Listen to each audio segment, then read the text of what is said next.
ہم نے تو دکانیں بنائی ہوئی ہیں. ہمارے سیزن آتے ہیں نا, کبھی ربیع الاول کا سیزن آئے گا تو ہمارے خطیبوں کی ڈائری کا ایک ورق فارغ نہیں ہوگا. کبھی محرم کا بھی آئے گا تو شیعوں کے ذاکروں کا اور ہمارے خطیبوں کا کوئی ایک ورق بھی خالی نہیں ہوتا ہے. اور سال میں یہی دن ہوتے ہیں.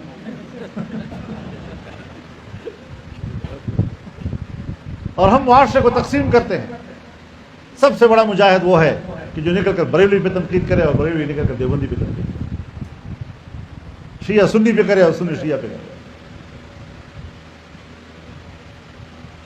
یہ جو صحابہ کرام کے درمیان مشاجرات کا مسئلہ ہے, تو جہاں جہاں کچھ تھوڑا بڑا جھگڑا ہوا ہے, ہمیں ان کی صرف یہی حدیثیں اور روایات یاد ہیں؟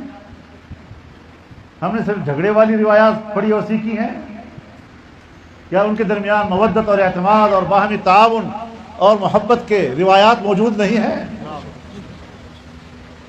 95% ان کی زندگیوں کے اس پہلو کو ہم نے پردے میں چھپا لیا ہے اور 5% کو ہم اجاگر کر رہے ہیں, اس سے اپنے اسٹیج اور نمبر پر گرما رہے ہیں. اس لیے ہمیں ذرا لوگوں میں ان چیزوں کو سامنے لانا چاہیے جس سے فتنہ و فساد تو برپا نہ ہو. اصلاح عقیدہ کا مسئلہ یہ تو دعوت کا میدان ہے. دعوت کے میدان میں دلیل کی طاقت سے بات کی جاتی ہے, شائستہ انداز گفتگو کے ساتھ. ادفع باللتی ہی احسن, شائستہ انداز کے ساتھ دفاع کیا کرو. ادعو الی سبیل ربک بالحکمہ والموعظۃ الحسنہ, اللہ کے راستے کی طرف لوگوں کو بلاؤ, دانائی کے ساتھ بلاؤ, شائستہ انداز گفتگو کے ساتھ بلاؤ.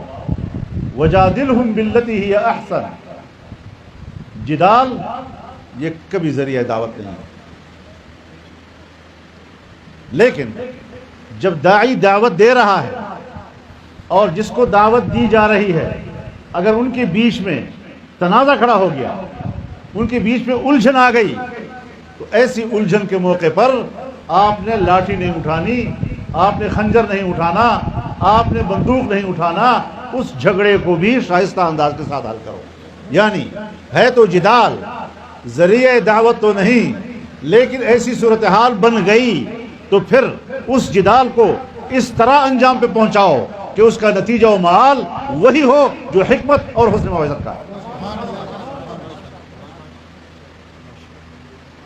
اس کو ٹھیک کرنا ہوتا ہے. لیکن ہم نے کیا حاصل کیا ہوگا؟ یہی چیزیں آج عالمی قوتیں ہمارے خلاف بطور ہتھیار استعمال کر رہی ہیں. یہی باتیں ہماری اسٹیبلشمنٹ ہمارے خلاف استعمال کر رہی ہے. مذہب آئے گا تو یہ ہوگا, تو مذہب آئے گا تو یہ ہوگا, تو مذہب آئے گا تو یہ ہوگا.